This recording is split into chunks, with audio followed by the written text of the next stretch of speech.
দিলাম পেস্ট, আদা বাটা দিলাম,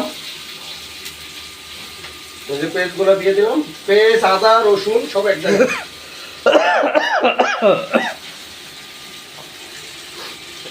কি রেসিপিটা কি? রেসিপিটা হলো কুচিয়া মাছ পাক করবো, পাক করতেছি।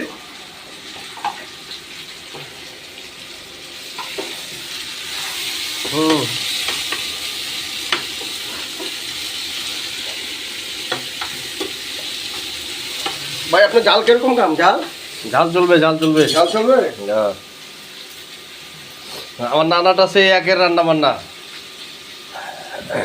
কাউরের যারা পলাইয়া বিয়ে করবেন তারা দাওয়াত দিবেন না, যারা অ্যারেঞ্জ ম্যারেজ করবেন তারা দাওয়াত দিবেন আমাদেরকে। হ্যাঁ, কিভাবে রান্না বান্না করে কিভাবে খাওয়াইতে হয় এটা আমরা দেখলাম। সব কিছু দিয়ে দিলাম।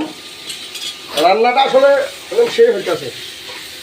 হ্যাঁ, শুধু কি আপনারাই পারেন? মেয়ে মানুষ কি শুধু পারে? আমার নানাও পারে। আমরা আসলে সব পারি, কিন্তু বাসায় পার করি না। বাসায় করলে খুব ধনিক পাক পাতা খাইতাম, এই জন্য করি না।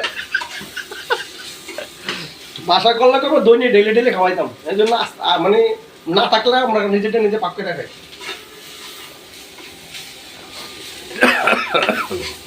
তেল কম হয়েছে নাকি? না, তেল কম হয়নি।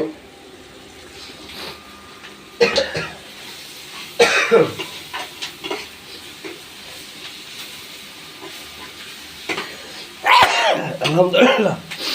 জাহাঙ্গীর ভাই কি অবস্থা? আরে কি যায়,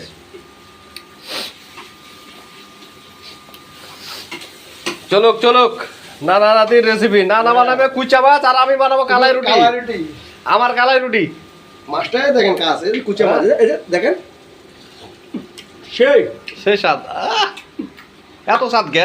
সেই স্বাদ আমার থেকে। কুচা মাছ তো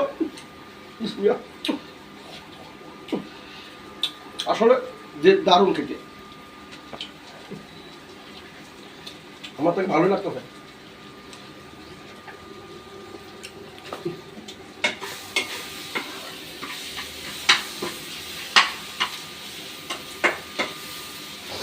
দেখেন পেঁয়াজের কালারটা কি সুন্দর হয়ে গেছে।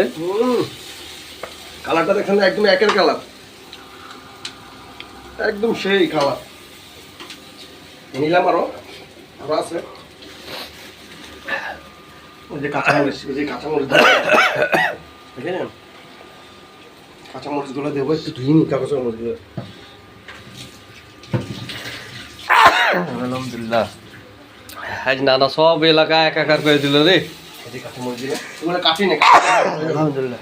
ওই কাঁচামরিচ গুলো কাটি নে, কাটলে বেশি ঝাল হয়ে যাবে।